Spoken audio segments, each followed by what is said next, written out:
S koncem vojne leta 1945 sta Jugoslavija in Slovenija dobili nazaj velik del morja in ga strogo varovali. Udarna snaga ratne mornarice v ovoj etapi počivala je na razdaračima, na mnogobrojnim torpednim čamcima in na podmornicama. P-913 Zeta, članica družine najsodobnejših jugoslovanskih diverzantskih podmornic razreda Una.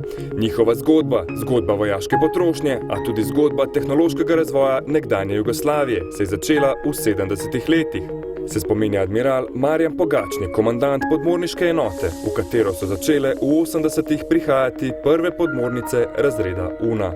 Ko smo načrtovali izgradnjo prve raketne podmornice, je pa bil problem nabava orožja in takrat se je začel pravzaprav razvijati po hitrem postopku projekt diverzantska podmornica. Septembra 1983 je bila prva takšna podmornica sprejeta v floto kot prototip. Skupaj jih je mornarica prevzela 6. Njihov pomen je bil bistveno večji kot le plutje. Jugoslavija zna in zmore. To je bil eno sporočilo, da je mornarica tudi sposobna ne samo za obrambena dejstva, ampak tudi za aktivna dejstva. Poseben, kar se tiče izkrcavanja diverzantov na bilo katero obalo. Prav na delovanje slednjih so bili v mornarici izredno ponosni. Dejstvo u ovakvim grupama posebno dolazi do izražaja na privremeno zaposednutoj teritoriji i teritoriji obali protivnika, gde se malim grupama pružaju povoljne mogućnosti za tajno ubacivanje, duži boravak, neprimetno podilaženje objektima napada i izvlačenje iz opasnih rejona. Zanje in za polaganje min je podmornica P-913 Zeta tudi ključno prirejena, pojasnil pokojeni kapitan bojne ladje Vojko Gorup. Tukaj se nahajamo v prostoru, v katerem podmornica nosi mine oziroma nosi diverzantske skutere. Ta podmornica ima taka 4 prostora, to pomeni, da je lahko nosila 4 mine in to so nekontaktne na dnu mine, nekontaktne, ki na dnu ležijo in čakajo, da pridejo ladje. Da je napad diverzantov uspešen, je morala podmornica priti v bližino čim bolj neopažena. Kot prvo je morala biti tehnično izpopolnjena. Še danes lahko vidimo na opremi, da so zanjo skrbela slovenska podjetja. Baterije srce podmornice so proizvajali v Mežici, poseben zalogaj so bile tudi barve, pojasnjuje nekdanji razvojni inženir v Kolorju Matjaž Hafner. Saj podmornica potrebuje posebno zaščito. Zgornji del pa mora biti proti soncu, proti vremenskim vplivom. Ampak potem pa gre vse skupaj v vodo in pa spet je treba tudi to omogočiti, da je zaščita. Za notranjost podvodnega plovila pa so pripravljali posebno barvno mešanico. Da malo duši zvok. Tudi manjše diverzantske podmornice kot je Zeta so morali zdržati ogromne pritiske za potope do 200 metrov, kar pomeni pritisk 200 ton na kvadratni meter. Povedano drugače, trup podmornice mora zdržati tudi pritisk teže več enega na drugega naloženih tankov. Slovenska podjetja so delala še trup in najsodobnejšo elektroniko. Vojna industrija je takrat sledila svetovnemu razvoju, kar v podmornici vidimo še danes. Naronjenje! Naronjenje! Poklopno sila za zapad. U podmornici ljudstva na svojim mjestima. Napred 1. Napred 1. Potopimo se v drobovje Zete in preko srednje komore za skrcavanje diverzantov nas preporščak Stanislav Jekše pripelje do komandnega dela. Ko smo bili zunaj, smo videli, da ima podmornica krmila v obliki črke X. In en krmil, en volan obrače eno diagonalo, drug pa drugo diagonalo. In s kombinacijo raznih kombinacij smo šli lahko levo, desno, gor, dol, levo, gor, razne kombinacije. V množici vseh nujnih naprav je le težko izpostaviti najbolj pomembne.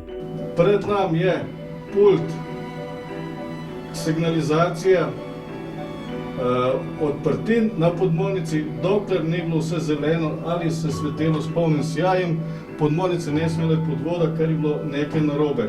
In čeprav se sliši neverjetno, si po letih šolanja poznal prav vsako cev, ventil, gumb in ročko. Ko si v podmornici delaš že instinktivno, ker vešek usposabljanje je, da ti ugasne vse razsvetljavo in pripravi svoje delovno mesto v popolni temi.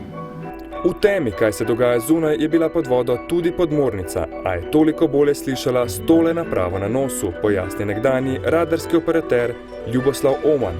Naprava je podvodni električni goniometer, se pravi tukaj je zaslon, to so, bi lahko rekli, ušesa podmornice. Naprava lovi vse zvoke iz okolice podmornice in jih prenese na zaslon. Tako je dober operater ločil, ali v bližini pluje letalonosilka ali druga bojna ladja, tovorna ali zgolj ribiška plovila, ter v kakšni smeri in s kakšno hitrostjo. Zbirko podatkov so namreč vse skozi dopolnjevali. S tem magnetofonom smo vse te zvoke tudi snemali in kasneje uporabljali pri usposabljanju. In doživeli tudi presenečenja. Zna tudi delfine, se pravi pogovor delfinov, kar je karakteristika teh naprav in je zelo zanimivo bilo v toku voženj.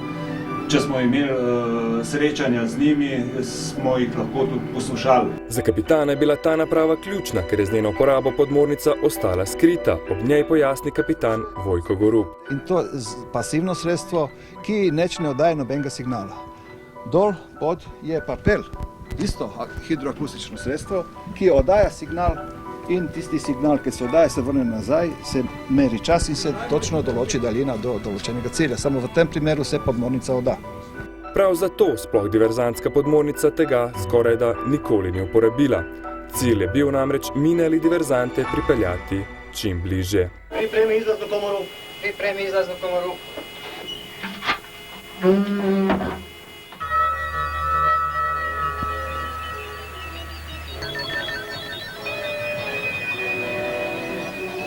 Ali pa so s podmornicami le neopaženo opazovali morje. Spremljali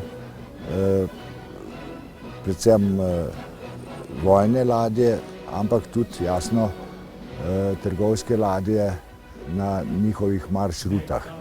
To se pravi, važno je bilo z nečem presekati to komunikacijo in to so bile sposobne na polovici Jadrana, odnosno proti zapadu, edino podmornice. Jugoslavija je nanjo sprejemala novinarje, celo prvo žensko. Višja sila. Sem pa hvaležna, ker povsod sem rada prvi ženski korak, ne? Ker nisem mogla biti na Luni, sem bila pa pod morjem. In pot je bila zanimiva.